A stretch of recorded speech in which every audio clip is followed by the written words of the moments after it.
El testamento de mi marido Fernando fue un golpe. Miguel, mi hijo, se quedó con el ático de Madrid, millones en inversiones. Yo, su esposa de 42 años, recibí un viejo garaje y su contenido. ¿Qué vas a hacer con esa basura?, se burló. Esa noche, destrozada, abrí la puerta. Lo que se reveló dentro no era basura. Era la prueba de un amor inmenso y una fortuna oculta que cambiaría todo. Antes de continuar, suscríbete al canal y cuéntanos desde dónde estás escuchando en los comentarios. Queridos amigos, permítanme que les cuente. Mi nombre es Carmen. Este año ya he soplado 68 velas. Creí, en mi inocencia, que una vez que mis hijos crecieran, mi vida estaría completa, sin más anhelos. Pero el destino, a veces, tiene otros planes, y aprendí que hay cosas, muchas cosas, que uno da con el corazón y nunca regresan. A mis 68 años, queridos, nunca imaginé que mi cumpleaños lo pasaría durmiendo en el piso sucio de un garaje abandonado. Aquel lugar olía a aceite de motor, a décadas de olvido, y en mi mente resonaban, una y otra vez, las palabras crueles de mi propio hijo, Miguel. Miguel me miró aquella noche, en la entrada de lo que yo creía mi hogar, y me dijo: ¿qué harías con una verdadera herencia, mamá? Papá sabía que no te serviría de nada. Eres una vieja inútil. Esas dos palabras, vieja inútil, sonaron como cristales rotos en el silencio del ático. Me dolieron. Me dolieron hasta el alma. Con lágrimas en los ojos y la mano temblorosa, tomé la llave. La llave que el abogado Ruiz me había entregado con una sonrisa forzada. Una llave oxidada para una cerradura que prometía nada. Decidí ir al garaje. ¿A dónde más podría ir? La tía Isabel, seguramente, no querría cargar con esta vieja inútil. Manejé sin rumbo por las calles de Madrid, las lágrimas me nublaban la vista. ¿Cómo habíamos llegado a esto? ¿Cómo no me di cuenta en que se había convertido mi hijo? Las preguntas me daban vueltas en la cabeza. Finalmente, llegué a una calle desconocida en una zona industrial. Allí, un garaje descuidado, con un candado viejo en la puerta. Mi mano tembló al meter la llave en la cerradura oxidada. La puerta rechinó al abrirse, un lamento metálico que rompió el silencio de la noche. El rayo de mi linterna cortó la oscuridad acumulada por décadas. Y entonces, me quedé paralizada. El interior no estaba lleno de basura ni de herramientas viejas como yo esperaba. No. El espacio frente a mí tenía 3 vehículos, cubiertos cuidadosamente con sábanas, como si durmieran bajo un velo de misterio. Pero lo que me paró el corazón fue lo que alcancé a vislumbrar bajo una de ellas, la parrilla plateada, inconfundible, de lo que parecía ser un Aston Martin antiguo. ¿Un objeto de ensueño? Sentí el frío del suelo en mis rodillas.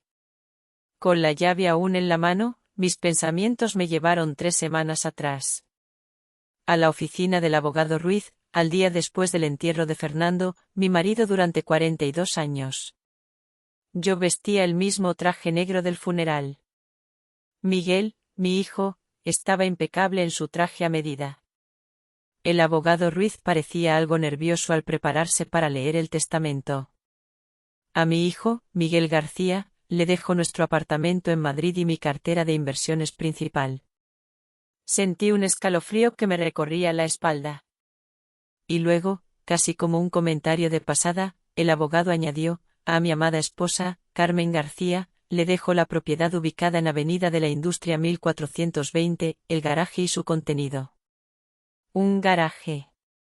Después de 42 años de casados, ¿Fernando me dejaba un garaje? Me quedé tan aturdida que no pude decir nada. Demasiado confundida para preguntar por qué. Sentí la mano de Miguel en mi hombro. Apretó demasiado fuerte. Se agachó a susurrar: no te preocupes, mamá. Yo me encargaré de que estés bien. No tenía ni idea de lo que esas palabras significarían en realidad. Ninguna. Todavía sentada en el frío suelo del garaje, la linterna en mi mano seguía temblorosa. Las palabras de Miguel, el recuerdo de aquella lectura del testamento, se mezclaban con la incredulidad de lo que mis ojos veían. Con dedos inseguros, alcé la sábana de la primera máquina. Allí estaba. Un Aston Martin DB5 de 1964. De un color plata impecable, idéntico al que Sean Connery manejaba en esas películas de James Bond que tanto le gustaban a Fernando. El coche brillaba, créanme, como si acabara de salir de fábrica. No como si hubiera estado olvidado en este garaje oscuro durante años. Fernando, susurré al silencio, con la voz rota. ¿Qué estabas haciendo? En 42 años de matrimonio, mi marido nunca, ni una sola vez, había mencionado que coleccionara coches. Nunca hubo una pista de esta pasión. De esta inversión. De esta vida secreta. Era como descubrir una faceta completamente nueva de la persona con la que había compartido toda mi existencia. El segundo vehículo era un Mercedes-Benz 300 SL Gullwing de 1956. Sus puertas de ala de gaviota y sus líneas elegantes eran fáciles de reconocer, incluso para mis ojos de no experta. Y el tercero, un Ferrari 275 GTB 4 de 1967. Su rojo intenso me recordaba al vino que Fernando pedía en nuestros aniversarios, con una sonrisa en los labios y un brillo en los ojos. Cada coche tenía una carpeta de piel con documentos, papeles de propiedad y registros de mantenimiento detallados. Aunque no soy experta, sabía que no eran solo coches bonitos. Eran tesoros de museo. Valían. No podía ni imaginarlo. Fue entonces cuando vi un sobre pegado a la pared. Con mi nombre. Escrito con la letra inconfundible de Fernando. Al lado, había un interruptor de luz. Al encenderlo, el garaje se transformó. Lo que había creído un simple almacén, era en realidad un espacio profesionalmente equipado, sistemas de aire acondicionado, un suelo especial que parecía brillar, y sistemas de seguridad por todas partes. No era un edificio abandonado, no. Era un santuario de coches, meticulosamente planeado. Me senté en un sillón de piel que encontré junto a una pared, con el sobrepesado entre mis manos. Mi corazón latía desbocado. Lo abrí y comencé a leer. Mi queridísima Carmen, empezaba la carta, y mis manos temblaron al sentir su voz en esas palabras. Si estás leyendo esto, es porque ya no estoy y descubriste lo que he llegado a considerar mi último regalo para ti.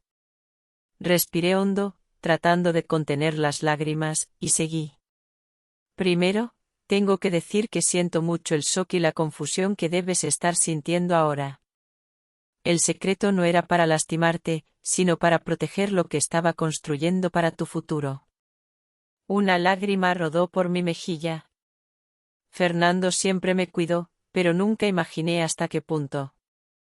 Hace 6 años, continuaba la carta, cuando me dieron el diagnóstico, los doctores me dieron un máximo de 5 años.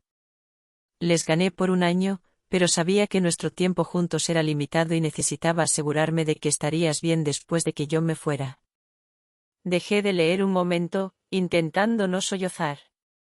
El diagnóstico de insuficiencia cardíaca progresiva. Había sido terrible. Pero Fernando siempre le restaba importancia, diciendo que teníamos mucho tiempo. Nunca imaginé que había estado planeando su despedida desde el principio. Retomé la carta de Fernando, cada palabra ahora pesaba 1 tonelada, revelando una verdad que me abrumaba y me liberaba a la vez. Sé que te estarás preguntando sobre el testamento, seguía leyendo, sobre por qué le dejé nuestra casa a Miguel en lugar de a ti. Créeme, esa decisión me causó más noches sin dormir que mi propia salud. Mis manos temblaban tanto que tuve que apoyar la carta en el suelo por un instante. En la última década, vi a nuestro hijo cambiar. El chico ambicioso que criamos se volvió algo diferente, algo más duro y calculador de lo que yo hubiera querido. Una amargura subió por mi garganta. Él también lo había notado. La verdad, continuaba la voz de Fernando en el papel, es que me daba miedo lo que te pasaría si les dejaba todo a los dos o incluso si dividía las cosas equitativamente. Miguel habría encontrado la manera de controlar los bienes, de administrar tu parte para tu beneficio, como él diría. Una lágrima cayó en el papel, manchando un poco la tinta. Vi cómo te habla cuando cree que no estoy escuchando, cómo ignora tus opiniones y necesidades. Y ahí estaba la verdad. Una verdad que yo, en mi ceguera de madre, siempre había excusado. Me decía a mí misma que Miguel solo estaba ocupado, estresado con su trabajo. Fernando lo había visto claro. Tan claro. Así que hice esta herencia dividida a propósito. Miguel recibió lo que él verá como la parte valiosa, el ático, las inversiones que se ven, los símbolos de estatus. Pero lo que estás viendo ahora, mi amor, es la verdadera riqueza. Levanté la mirada hacia los 3 vehículos silenciosos, sus superficies brillantes reflejando las luces del techo. Solo estos 3 coches valen alrededor de 12 millones de euros. 12 millones de euros. Me quedé sin aliento. Esto no podía ser cierto. Los documentos confirmarán que son originales y encontrarás la información de contacto de Carlos Santamaría, mi distribuidor y asesor de confianza para estas compras. Él puede ayudarte con lo que decidas hacer con ellos. Seguí leyendo, cada palabra revelando más del plan tan bien pensado de Fernando. Pero los coches son solo el principio. En la caja fuerte detrás de nuestra foto en Granada, la clave es nuestro aniversario, el día de mes. Me levanté, sintiéndome algo inestable, y caminé hacia la foto enmarcada en la pared. Fernando y yo, riendo en la calle Aldama mientras un músico callejero nos daba una serenata en nuestro viaje de 35 años de casados. Puse la fecha de nuestro aniversario. La caja fuerte se abrió con un clic suave. Adentro encontré una carpeta gorda y varias memorias USB marcadas. El documento principal se llamaba Inventario completo de bienes para Carmen García. Lo abrí e inmediatamente tuve que sentarme de nuevo. Columnas de números y descripciones de propiedades se movían frente a mis ojos, edificios de apartamentos en Sevilla, una propiedad comercial en Valencia, un pequeño viñedo en la región de La Rioja, carteras de acciones, bonos, más inversiones. El valor total al final de la página me dejó sin aliento. Volví a la carta con las manos temblando. Sé que esto es abrumador y siento mucho haberlo mantenido en secreto. Al principio era solo un proyecto para no pensar en mi ansiedad por el futuro, pero a medida que el portafolio crecía, me di cuenta de que revelarlo antes de tiempo podría ponerte en peligro si Miguel se enteraba de la extensión de estos bienes. Fernando lo había sabido. Había anticipado exactamente lo que pasaría. Había previsto cómo reaccionaría Miguel. Siempre he creído que el carácter se muestra más claramente en los momentos de herencia. Miguel está recibiendo una prueba tanto como una herencia. Y tú, mi amor, estás recibiendo los medios para vivir el resto de tu vida exactamente como elijas, sin deberle nada a nadie. Todo mi amor ahora y para siempre. Fernando. Abracé la carta, las lágrimas saliendo sin control. Después de 42 años de matrimonio, pensé que lo sabía todo sobre mi marido. En vez de eso, parecía que recién ahora estaba descubriendo lo profundo de su amor y su previsión. La ironía no se me escapó. Solo unas horas antes, mi hijo me había echado de la que creía que era mi casa, llamándome vieja inútil, mientras creía que él se había quedado con la herencia valiosa. Qué equivocado estaba en todo. Si esta historia te está conmoviendo, no olvides suscribirte al canal y déjame un comentario contándome qué harías tú en la situación de Carmen. Tu opinión me importa. Pasé esa primera noche en el garaje, que ahora ya no era un simple garaje, sino un refugio. Me acomodé en un sofá de piel que descubrí en una pequeña oficina anexa. Por la mañana, al despertar, me di cuenta de lo bien que Fernando lo había planeado todo. La oficina tenía un baño pequeño con ducha, un mini refrigerador con agua y comida básica, e incluso un pequeño armario con varias mudas de ropa de mi talla, aún con las etiquetas puestas. La luz del día mostró que el garaje no era un lugar abandonado, sino una instalación renovada con mucho cuidado. Lo que parecía descuidado por fuera, una trampa intencional, escondía los tesoros que había dentro. Después de un desayuno sencillo, con el corazón aún acelerado, llamé al número de Carlos Santamaría que Fernando había puesto en su carta. Contestó al segundo timbrazo. Señora García, dijo con una voz tranquila y educada. Esperaba su llamada. Primero, por favor, acepte mi pésame por su pérdida. Fernando no era solo un cliente, sino un amigo. 2 horas después, llegó un señor elegante de unos 60 y tantos años. Carlos Santamaría se veía exactamente como sonaba su voz, canoso, impecablemente vestido con un saco de tuit con parches de piel en los codos. Su marido empezó a comprar estos vehículos hace más o menos 6 años, me explicó Carlos. Fue muy metódico. Cada compra fue investigada a fondo por su autenticidad, origen y potencial de inversión. Pero, ¿por qué coches?, le pregunté, todavía tratando de conectar esta pasión con el marido que creía conocer por completo. Carlos sonrió amablemente. Una vez me explicó, dijo, que los coches eran bienes que se podían tocar. Eran bonitos y daban alegría con solo verlos. A diferencia de las acciones o bonos, se podían disfrutar de muchas maneras, como arte, como maravillas de la ingeniería, como objetos históricos y como inversiones. Él quería dejarle algo que usted pudiera ver y tocar, no solo números en un papel. Se me hizo un nudo en la garganta al escuchar cómo pensaba Fernando. Era tan propio de él, práctico, pero al mismo tiempo, tan considerado. La colección ahora vale más o menos 12 millones de euros, como Fernando le indicó en su carta, continuó Carlos, pero su valor ha subido constantemente. Estos modelos, en particular, son considerados las mejores inversiones en el mundo de los coches de colección. ¿Y qué debo hacer con ellos?, pregunté. Lo que usted quiera, señora García, respondió Carlos. Puede venderlos por separado o como colección. Puede quedárselos como inversión o incluso puede manejarlos, aunque eso afectará un poco su valor. No hay prisa para decidir. Fernando pagó por el almacenamiento y el mantenimiento seguro por los próximos 5 años. Pasé los siguientes días revisando los documentos que Fernando había dejado, entendiendo poco a poco la magnitud de sus movimientos financieros secretos. Además de los coches, había armado una colección impresionante de propiedades e inversiones que generaban dinero, todas puestas de forma que se me transfirieran sin problemas después de su muerte.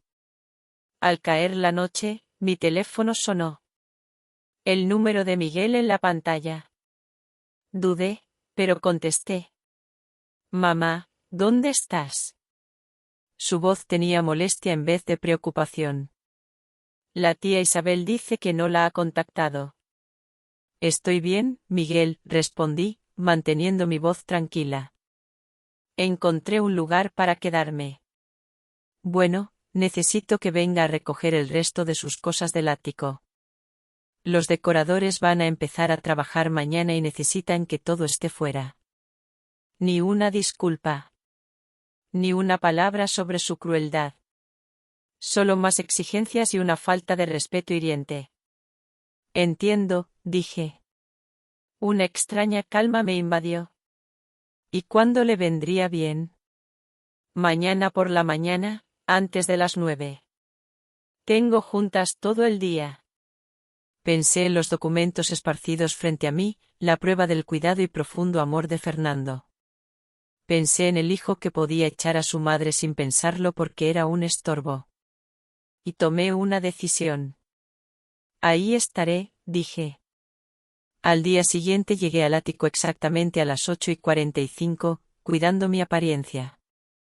Usé una de las mudas de ropa nuevas del armario del garaje, un traje de pantalón simple, pero elegante, en color azul marino, que me sentaba muy bien. Miguel abrió la puerta con el teléfono en la mano. Apenas me miró al entrar. El lugar ya se sentía diferente, más vacío, más frío. Faltaban varias de mis cosas de decoración y las fotos de la familia que estaban en el pasillo habían sido quitadas. Por fin, dijo. Empaqué la mayoría de sus cosas personales. Los decoradores estarán aquí a las 9:30, así que tenemos que ser rápidos. Ni un buenos días, ni una pregunta sobre dónde pasé la noche después de que me echó de mi casa. Solo la prisa por sus propios planes. Buenos días a ti también, Miguel, respondí. Mi voz más firme de lo que esperaba. Veo que ya empezaste a decorar. Él se encogió de hombros, llevándome hacia la recámara principal donde había varias cajas apiladas. No tiene caso esperar. El lugar necesita una renovación completa para que valga más. ¿Para que valga más? Repetí. ¿Planeas venderlo en algún momento? Es demasiado grande para una sola persona y el mercado está bien ahora. Creo que lo voy a renovar, disfrutarlo por un año o más y luego venderlo para ganar bastante. El desprecio casual por la casa que Fernando y yo habíamos hecho juntos me dolió, pero solo asentí. Ya veo. ¿Y las cosas de Fernando? Miguel señaló vagamente hacia más cajas en la esquina. Me quedé con su Rolex y la colección de mancuernillas. El resto es solo ropa y cosas viejas. Puedes llevarte lo que quieras, lo demás se lo daré a la caridad. Cosas viejas, repetí en voz baja, acercándome a las cajas. Dentro de la primera encontré los libros que Fernando tanto quería, su colección de plumas fuente antiguas, el suéter que le había regalado la Navidad pasada, que todavía olía a él. Cada cosa era una parte del hombre que yo había amado, ahora considerada inútil por nuestro hijo. Empecé a revisar las cajas con cuidado, separando las cosas que para mí eran valiosas, mientras Miguel caminaba impaciente, mirando su reloj cada pocos minutos. No puedes apurarte, finalmente soltó. Es solo cosa, mamá. Ni siquiera tienes un lugar para guardar todo esto. Lo miré, viendo de verdad al hombre en que se había convertido mi hijo. Guapo como su padre, pero sin la calidez o la compasión de Fernando en sus ojos. Si tengo un lugar, dije con calma. Y voy a tomarme el tiempo que necesite. Estas no son solo cosas, Miguel, son recuerdos. Él puso los ojos en blanco. Está bien, tengo llamadas que hacer. Solo termina para las 9:30. Salió sin mirar atrás. Mientras seguía eligiendo cuidadosamente las cosas, me encontré pasando por etapas de duelo, no solo por Fernando, sino por el hijo que pensé que había criado. ¿Siempre fue así de frío, así de grosero? Simplemente me negué a verlo, poniendo excusas para su comportamiento cada vez más insensible. Fernando lo había visto claro. Tan claro que hizo un plan elaborado para protegerme de nuestro propio hijo. En el fondo de un armario encontré algo inesperado, la vieja mochila de piel de Fernando, empujada en una esquina. Adentro había un sobre cerrado con mi nombre y una nota.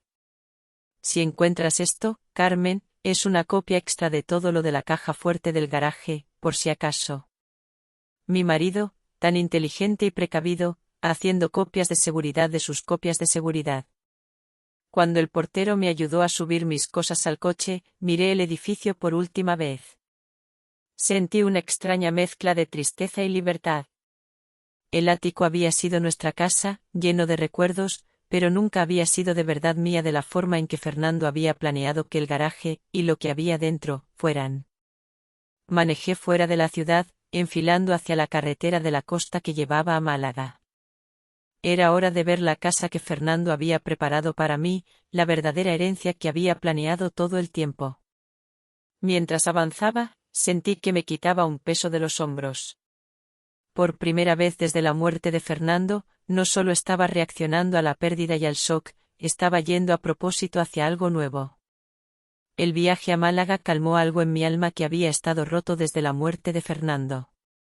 Mientras el camino serpenteaba por los acantilados, ofreciendo vistas del vasto mar azul Mediterráneo, sentí que respiraba más profundo de lo que había hecho en semanas. Seguí las indicaciones hasta una casa de piedra modesta, medio escondida detrás de unos cipreses ya grandes. La propiedad no era enorme ni ostentosa, pero se sentía acogedora y privada. Una puerta de madera llevaba a un camino que rodeaba un jardín pequeño, pero muy bien cuidado. Con la llave del paquete de documentos, abrí la puerta y entré. El interior me hizo parar en seco.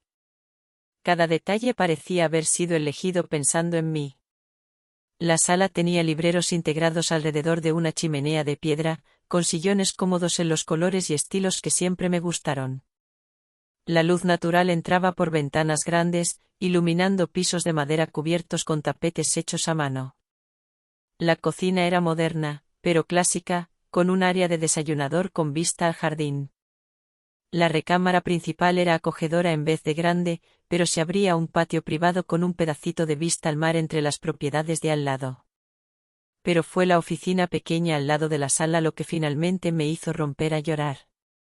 Ahí, encima de un escritorio sencillo, colgaba un cuadro que reconocí al instante, una acuarela del Canal de Venecia, donde Fernando me había propuesto matrimonio, pintada por un artista callejero hacía décadas. Habíamos perdido la original en una mudanza hace años, pero aquí estaba una copia perfecta, como si Fernando la hubiera mandado a hacer de mi memoria. Las lágrimas vinieron entonces, no los sollozos desesperados de las últimas semanas, sino una liberación más suave. Fernando había creado este lugar para mí con tanto cuidado, tanta atención a las cosas que me darían comodidad y alegría. Unos toques suaves en la puerta me sacaron de mi trance. Al abrir, me encontré con una señora elegante de unos 70 y tantos años, con un plato tapado en sus manos. «Hola», dijo con calidez. «Usted debe ser Carmen». «Soy Mariana Ortega, su vecina». Fernando me pidió que estuviera al pendiente cuando llegara. Parpadeé sorprendida. «¿Usted conoció a Fernando?» Ella asintió, ofreciéndome el plato. Él vino varias veces en los últimos años, preparando la casa. Soy una de las pocas personas que sabía de su plan. Me hizo prometer no contactarla hasta que usted viniera a reclamar el lugar. Con un té en la cocina, Mariana compartió detalles que llenaron más huecos en mi cabeza. Fernando era tan cuidadoso en hacer todo bien, explicó. Traía fotos de su casa en Madrid, tratando de capturar su estilo mientras creaba algo que encajara aquí en Málaga. No tenía idea de que estaba haciendo nada de esto, admití. Lo mantuvo totalmente en secreto. Mariana asintió pensativa. Él me lo mencionó. Dijo que era para su protección, aunque no me dio más detalles. Me miró con una amabilidad directa. Dijo que cuando usted finalmente viniera, tal vez necesitaría una amiga. Alguien que entendiera lo que era reconstruir una vida después de una pérdida. En los días siguientes, me acomodé en una rutina tranquila, conociendo la ciudad, a otros vecinos, regresando cada noche a la casa que cada vez se sentía más mía. Queridos amigos, los días en Málaga transcurrían con una calma que no recordaba hacía mucho tiempo. Me había sentado en una rutina serena. Mi tiempo se dividía entre cuidar la casa, explorar mi nueva comunidad y, sí, gestionar las responsabilidades que venían con la herencia inesperada de Fernando.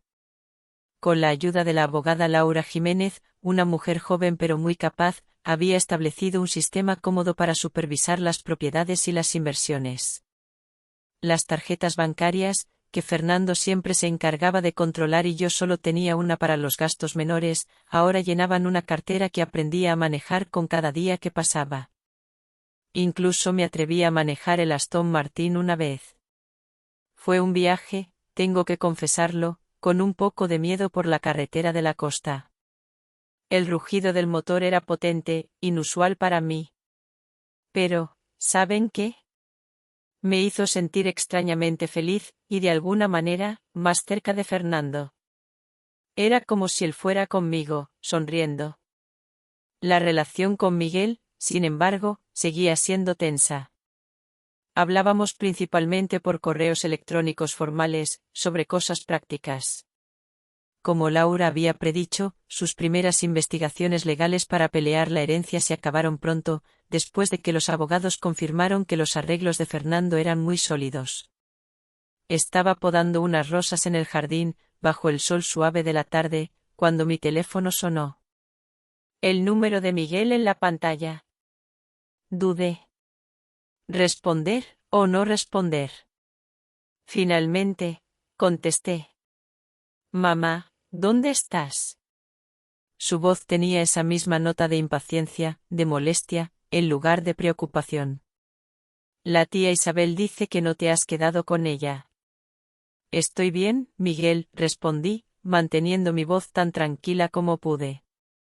Encontré un lugar para quedarme. No iba a decirle dónde.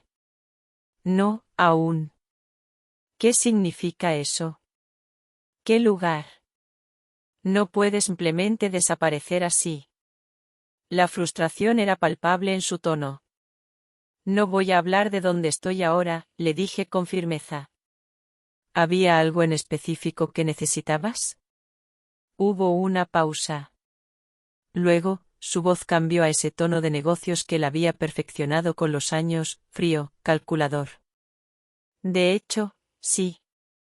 He estado revisando los papeles de papá más a fondo y encontré algunas referencias a inversiones adicionales que no estaban en el testamento. Creo que puede haber cuentas o propiedades de las que todavía no sabemos. Mi corazón latió más rápido. Miguel estaba sospechando, buscando. Se estaba asomando a la punta del iceberg que Fernando había ocultado tan cuidadosamente. Mantuve la voz firme. Ah, ¿qué tipo de referencias? Nada específico, solo notas sobre reuniones con asesores financieros que no reconozco. Algunos comentarios misteriosos sobre asegurar bienes futuros. Su voz sonaba cautelosa, pero en el fondo, yo lo sentía, había codicia.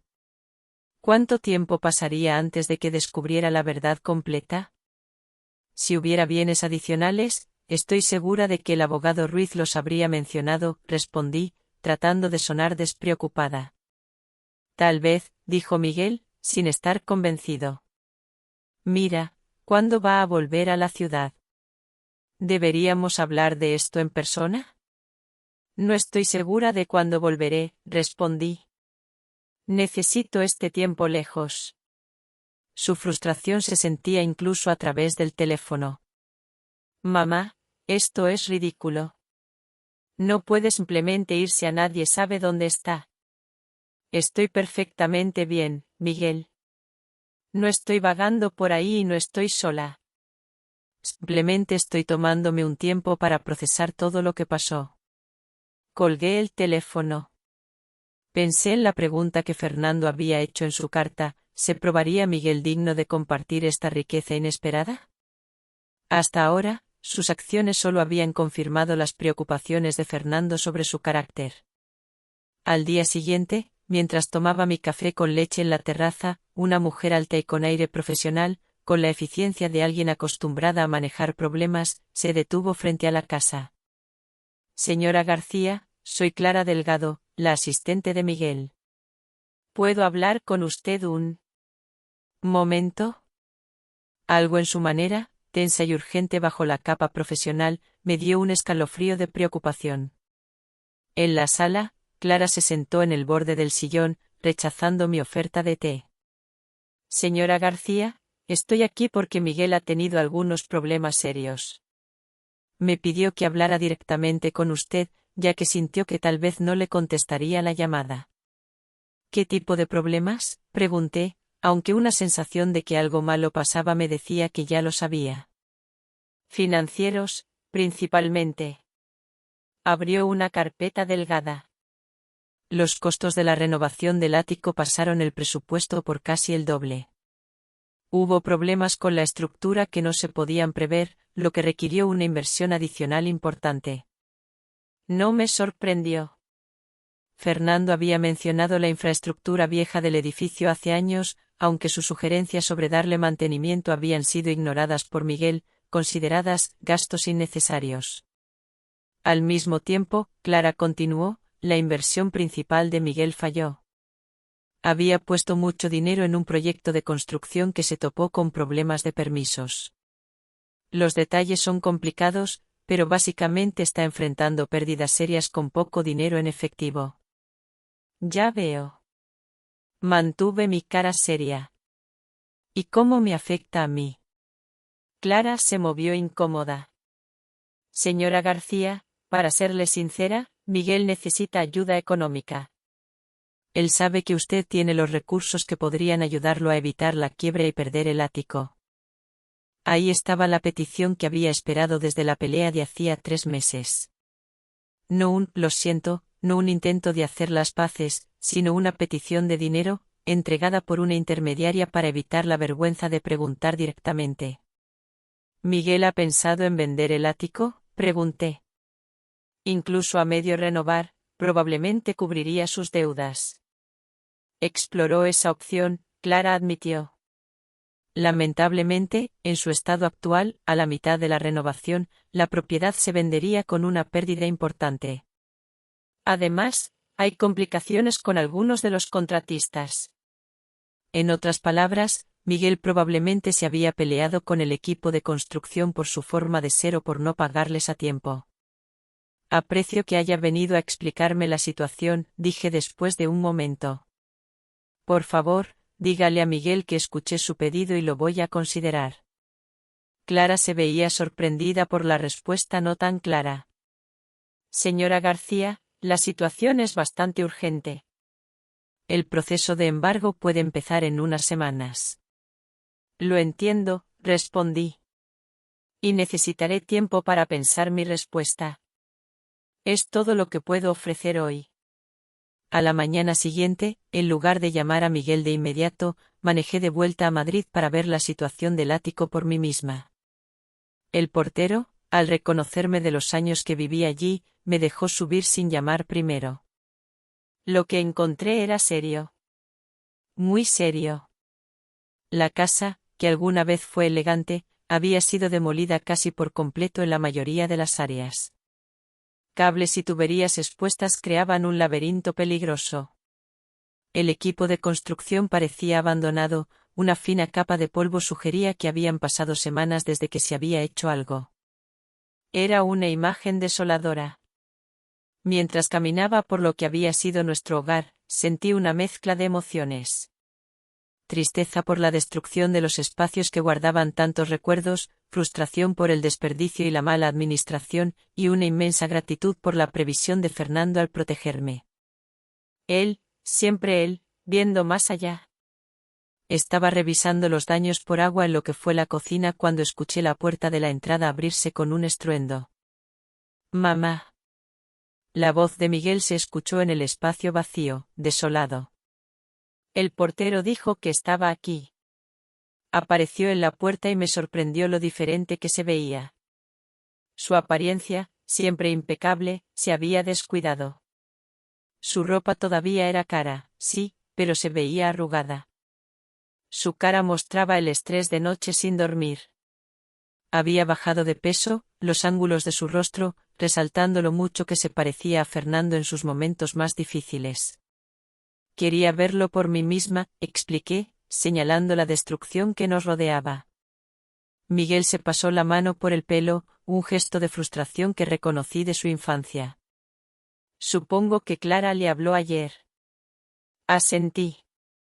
Me explicó tu situación financiera, y la palabra, quiebra, tenía un peso de expectativa en sus labios. Necesitaba entender la situación completa antes de tomar una decisión. Caminé con cuidado por una pila de escombros que habían tirado. Esto es muy diferente de lo que describiste cuando empezaste las renovaciones. Él se rió. Una risa corta, sin humor, vacía. Sí. Bueno, las cosas rara vez salen como uno las planea. Ni en la construcción, ni en la vida. Miguel, dije con amabilidad, aunque por dentro sentía una mezcla de pena y decepción. ¿Qué pasó con el proyecto de inversión? Algo en mi tono debió romper su barrera. Se sentó en un bote de basura volteado, viéndose agotado, rendido. Me metí en más de lo que podía manejar, confesó, la voz apenas un murmullo. La oportunidad de construcción parecía segura, apartamentos de lujo en un área prometedora. Las ventas antes de construir ya iban bien. Puse no solo el dinero que tenía, sino que pedí prestado usando otras propiedades, incluyendo el valor futuro que creía que tendría el ático. Hizo una pausa. Y entonces, una inspección del medio ambiente encontró problemas de contaminación que no se habían dicho. Los costos de limpiar el lugar hicieron que el proyecto no valiera la pena. Los inversores se retiraron. Miré a mi alrededor la destrucción que nos rodeaba, tanto la demolición física de nuestra casa como el desastre de la estabilidad financiera de Miguel.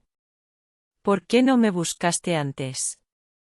Antes de que las cosas llegaran a este punto.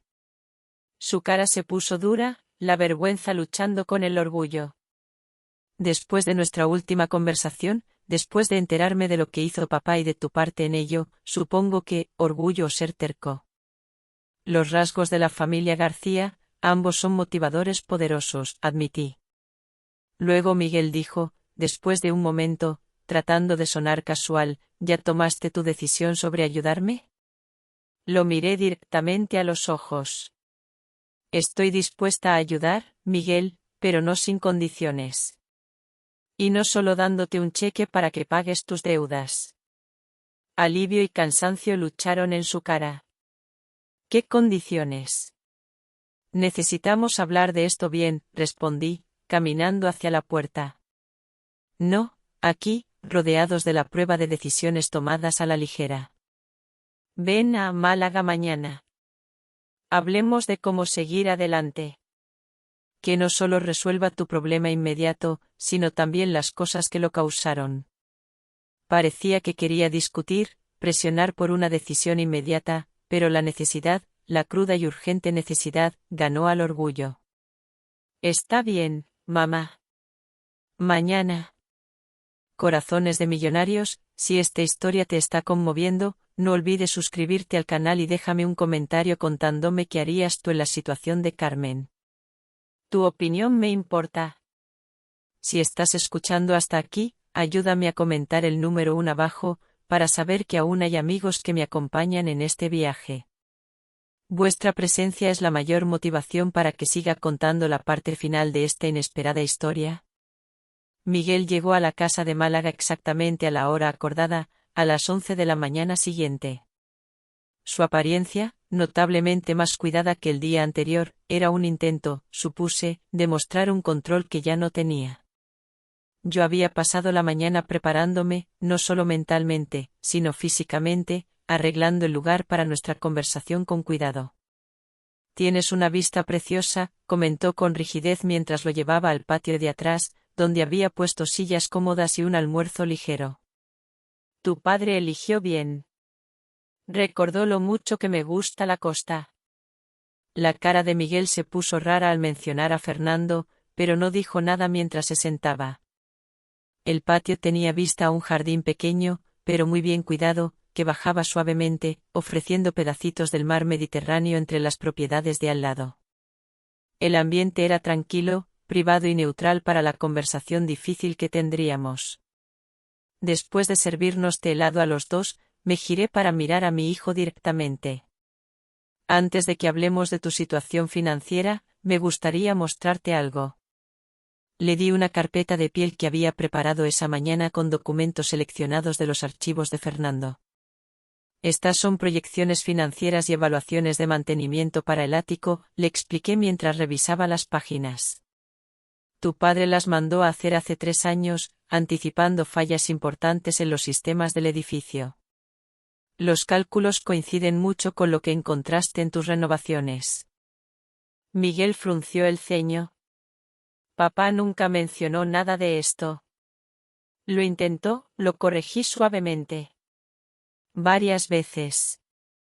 Tú ignoraste sus preocupaciones, diciendo que era demasiado cauteloso, que eran gastos innecesarios. Él te mostró estos informes durante su última visita de Navidad antes de su diagnóstico. Un destello de reconocimiento cruzó su cara, la molesta evaluación del edificio, que seguía mencionando en la cena, la misma. Le di un sorbo a mi té. Fernando no solo estaba siendo cuidadoso, Miguel. Estaba tratando de prepararte para la situación que estás enfrentando ahora. Miguel puso la carpeta a un lado. Su mandíbula se tensó.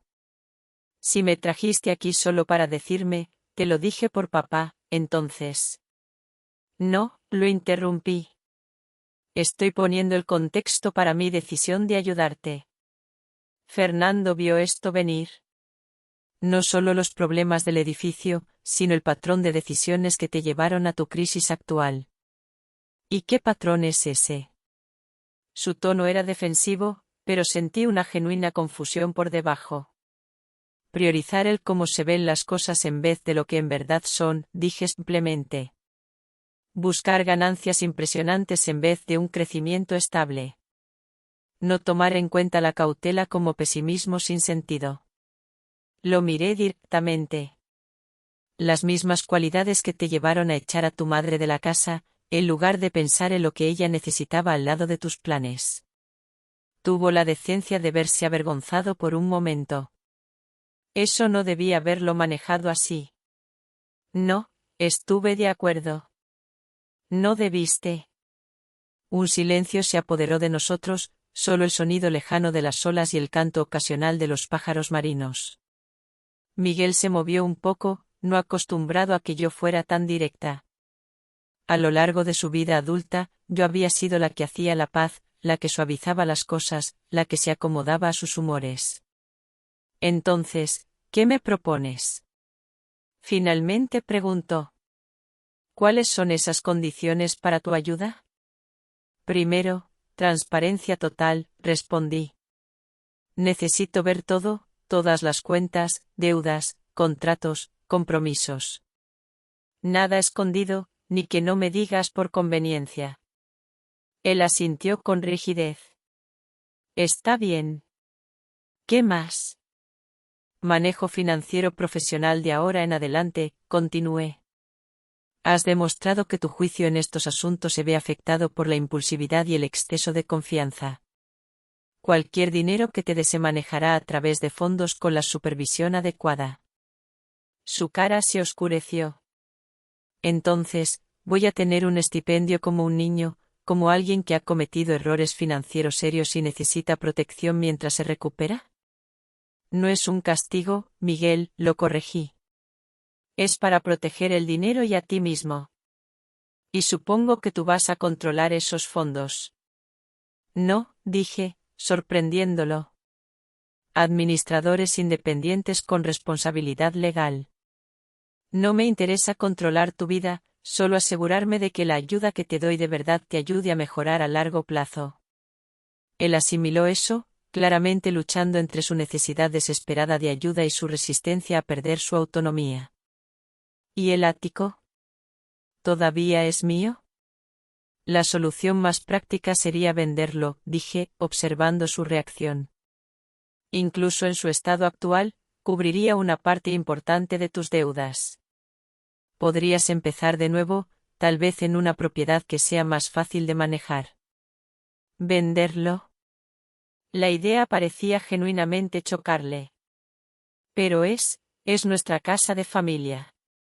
Es donde papá y tú. Es un lugar físico, Miguel, lo interrumpí suavemente. Uno que estabas ansioso por desarmar y cambiar hace solo unos meses. Los recuerdos no están en las paredes. Se levantó de repente, caminando por el pequeño patio. No lo entiendes. Venderlos sería admitir mi fracaso total. Todo el mundo se enteraría. Y ahí estaba. El meollo de su resistencia. No el apego emocional a nuestra casa familiar, sino la preocupación por lo que la gente pensaría de venderla bajo presión financiera. Apariencia en vez de lo que de verdad importaba. Una vez más. La gente ya lo sabe, dije con calma. La construcción se detuvo hace meses. Los contratistas han puesto demandas para que se les pague. La comunidad financiera habla de estos asuntos. Dejó de caminar, sus hombros caídos. En verdad lo arruiné todo, ¿no? La vulnerabilidad en su voz me tomó por sorpresa. Por primera vez desde la muerte de Fernando, vi a mi hijo detrás de su defensa, confundido y finalmente enfrentando las consecuencias de años de darle importancia a la apariencia. No todo, dije. Mi voz se suavizó. Pero creaste un problema serio que requerirá cambios igual de serios para solucionarlo. Miguel se sentó de nuevo en la silla, viéndose de repente agotado.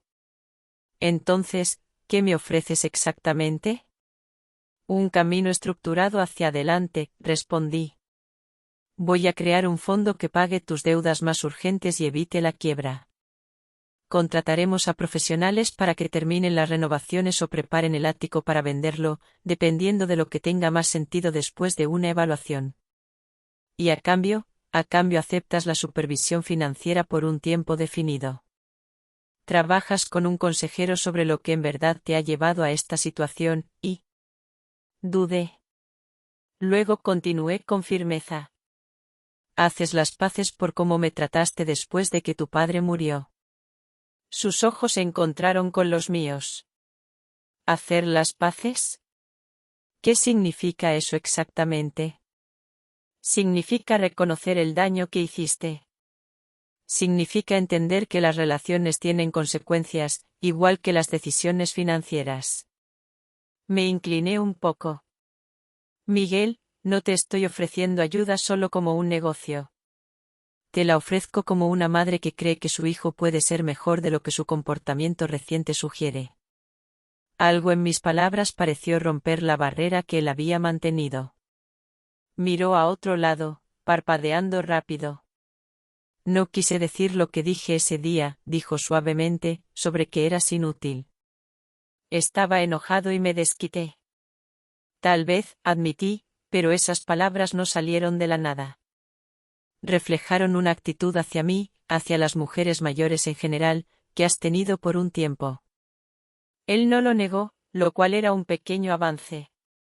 Necesito tiempo para pensar en todo esto, dijo finalmente. Tómate el tiempo que necesites, respondí, pero recuerda que los plazos de tus acreedores no se ajustarán a tu tiempo de pensar. La primavera volvió a Málaga, pintando el jardín de la casa con explosiones de color contra el fondo azul del mar Mediterráneo. Habían pasado 9 meses desde la muerte de Fernando, 6 desde que descubrí lo que había en el garaje y 4 desde que la crisis financiera de Miguel nos obligó a hablar. Después de 3 días de silencio, Miguel había llamado con una respuesta que me sorprendió. Lo haré, dijo, su voz era diferente, más humilde. Todo lo que sea necesario. El camino desde esa aceptación no fue fácil. La reestructuración financiera requirió semanas de trabajo intenso con contadores y abogados, revelando la extensión total de los enredos financieros de Miguel, algunos mucho peores de lo que él había dicho al principio. El ático requirió decisiones difíciles, terminando en un acuerdo, completar las renovaciones esenciales para poder venderlo y luego venderlo para cubrir las deudas más urgentes. Más difícil que estas cosas prácticas fue el trabajo personal que Miguel aceptó hacer. Las sesiones semanales con un terapeuta, al principio tomadas con escepticismo, poco a poco se convirtieron en una fuente de verdadero entendimiento. Nuestra relación entró en un nuevo territorio, uno que ninguno de los dos manejaba perfectamente, pero con una honestidad cada vez mayor de ambos lados. Estaba cuidando las rosas cuando un coche familiar se detuvo. Miguel salió cargando un paquete pequeño, su apariencia visiblemente diferente de su antigua persona, de ejecutivo formal, y también del hombre desesperado que había enfrentado la ruina. Su ropa todavía era de buena calidad, sí, pero menos llamativa, su actitud más relajada. Incluso se había dejado una barba corta que suavizaba los ángulos de su cara, haciéndolo parecerse mucho a Fernando cuando era más joven. El jardín se ve increíble, comentó, saludándome con un beso en la mejilla, un gesto que se sentía muy sincero. ¿De verdad transformaste este lugar? Solo trabajando con lo que tu padre empezó, respondí, dejando a un lado mis herramientas. Mientras nos sentábamos en lo que se había convertido en nuestra rutina de visitas mensuales, noté la tranquilidad que había reemplazado la tensión anterior. La venta del ático es la próxima semana, me dijo. La inspección final salió bien. Vamos a ganar alrededor de un 40% más de lo que estimaban al principio si la vendíamos por emergencia. Es una excelente noticia, dije. Eso le dará al fondo más opciones para tus próximos pasos. ¿Sobre esos próximos pasos? Miguel puso su taza con cuidado. Quería hablarte de algo. Me ofrecieron un puesto en una organización de desarrollo comunitario que se enfoca en proyectos de vivienda accesible. Levanté las cejas, incapaz de esconder mi sorpresa. La carrera de Miguel siempre había sido en bienes raíces comerciales de lujo, con un desprecio frecuente por la vivienda accesible. Obviamente, es un sueldo mucho más bajo que mis puestos anteriores, continuó. Pero el fondo que creaste significa que mis gastos básicos están cubiertos y... Dudó, buscando las palabras. Se siente como un trabajo importante.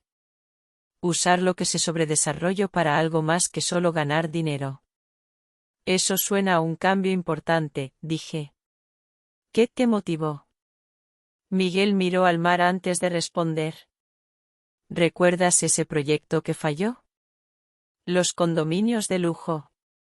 El lugar fue vendido a una empresa de viviendas sin fines de lucro. Ahora están construyendo viviendas de ingresos mixtos allí, bien diseñadas, ecológicas. Estuve ayudándolos de manera informal por unos meses y... Se encogió de hombros con un gesto de vergüenza y orgullo a la vez. Se me da bien los aspectos técnicos del desarrollo sin la presión de maximizar cada céntimo. Estudié la cara de mi hijo, notando la emoción genuina mientras describía el proyecto. Parece que encontraste algo que te interesa más que solo tus habilidades de negocios. Papá probablemente pensaría que es irónico, admitió Miguel con una sonrisa sincera, que yo terminara trabajando en vivienda accesible después de años persiguiendo mercados de lujo. Creo que estaría satisfecho, lo corregí con amabilidad. Él siempre admiró la habilidad usada para objetivos valiosos. Miguel asintió. Luego agarró el paquete que había traído. Hablando de papá, en parte por eso traje esto. En la limpieza del ático encontramos algunas cosas que pensé que debías tener. Dentro del paquete había una caja de madera pequeña que reconocí al instante, la colección de mancuernillas y sujetadores de corbata de Fernando, cosas que Miguel se había quedado al principio.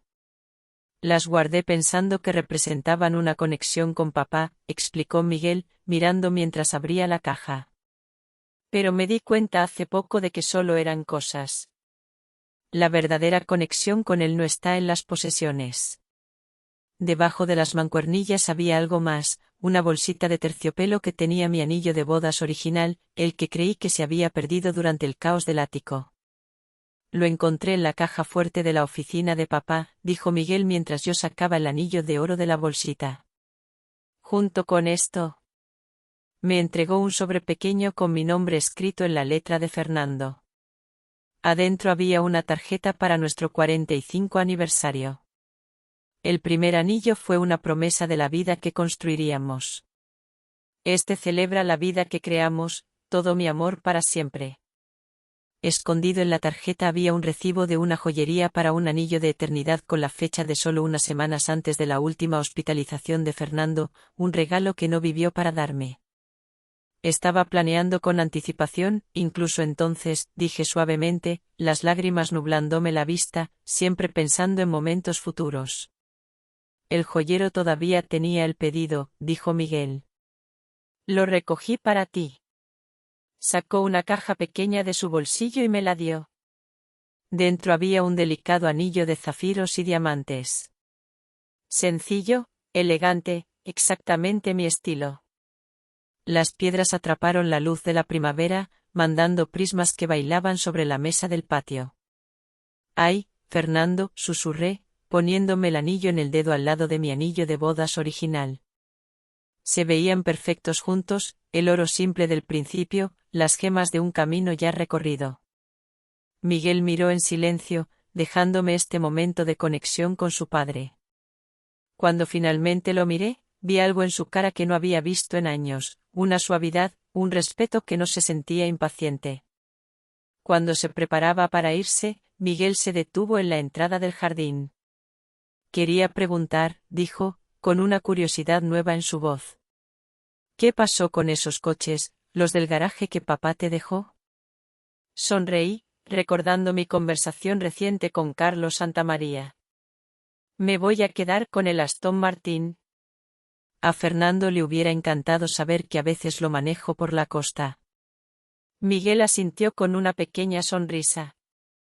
Los otros se van a vender y el dinero se va a dividir entre una fundación que apoya la educación financiera y un fondo para tus futuros hijos, si es que tienes futuros hijos. ¿Futuros hijos?, repitió Miguel pensativo. Eso es optimista. Tu padre siempre fue un optimista en el fondo, respondí. Debajo de sus planes prácticos estaba la creencia de que la gente puede crecer, puede ser una mejor versión de sí misma si se le da la oportunidad correcta. Esa noche, manejé el Aston Martin por la carretera de la costa.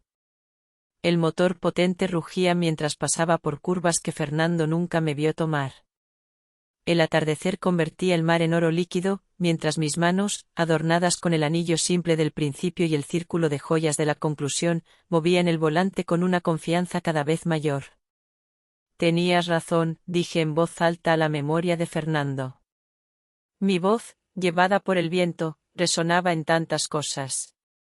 El garaje que no servía para nada y que una vez representó el desprecio de mi hijo por lo que valgo, no solo cambió mi vida, sino también nuestra relación. La herencia que parecía tan cruelmente injusta resultó ser la última muestra de sabiduría y amor de Fernando para los dos. Mientras regresaba a casa, mi casa, sentí que todo se había cerrado. Un ciclo terminaba y uno nuevo empezaba. Queridos amigos, la historia de Fernando, Miguel y yo, encierra muchas lecciones. Para los padres, como yo, nos enseña la importancia de la preparación y la visión a largo plazo para nuestros hijos. A veces, proteger no es darlo todo, sino enseñar. También, la difícil, pero necesaria tarea de ver a nuestros hijos con ojos claros, aceptando sus defectos y buscando la manera de guiarles, incluso cuando el orgullo y el ego nos ciegan a ellos. Fernando, en su silencio, me dio una lección magistral sobre cómo amar y, al mismo tiempo, educar. Para los hijos, como Miguel, esta historia es un recordatorio de la gratitud y el respeto que debemos a nuestros padres. El valor de la vida no reside solo en lo material, en el brillo de un ático o en el poder de una cuenta bancaria. La soberbia y la avaricia pueden destruir lo más preciado. Pero también, esta historia es un faro de esperanza. Nos muestra que, no importa cuán grandes sean los errores, siempre hay un camino hacia la redención y el crecimiento. Miguel lo encontró, no en la riqueza, sino en el servicio y en la honestidad consigo mismo. Y sobre la naturaleza humana en este mundo moderno, a veces, nos perdemos en la carrera por lo material, por el estatus, por lo que parece valioso. Olvidamos que lo verdaderamente rico es la conexión humana, la compasión y el propósito. En un mundo que a veces parece frío y distante, la historia de este garaje, de este secreto, nos recuerda que el amor verdadero, la sabiduría y la capacidad de reinventarse a cualquier edad son los tesoros más grandes. Sin importar lo que el futuro trajera, lo enfrentaría con la seguridad de los planes de Fernando, las lecciones de este año difícil dentro de mí y la sabiduría que gané de saber lo que valgo, guiándome. La llave del garaje, que una vez solo abrió una puerta física, finalmente había abierto algo mucho más valioso, una nueva manera de entender el amor, el legado y la valentía de empezar de nuevo, sin importar la edad o las circunstancias. La historia de Carmen y Fernando, y de Miguel, concluye aquí, queridos amigos. ¿Qué piensan ustedes sobre las decisiones de Carmen? ¿Habrían actuado de manera diferente si hubieran estado en su lugar? Por favor, compartan sus pensamientos en la sección de comentarios, siempre leo cada uno de ellos con gran atención. Si esta historia les ha hecho reflexionar o sentir algo especial, no olviden dejar un me gusta, compartirla con alguien a quien crean que también conmoverá, y suscribirse a nuestro canal, Corazones de Millonarios, para no perderse los próximos misterios. Nos vemos en la siguiente historia. Y, quién sabe, la próxima vez, quizás sean ustedes quienes tengan que abrir la puerta de un viejo garaje.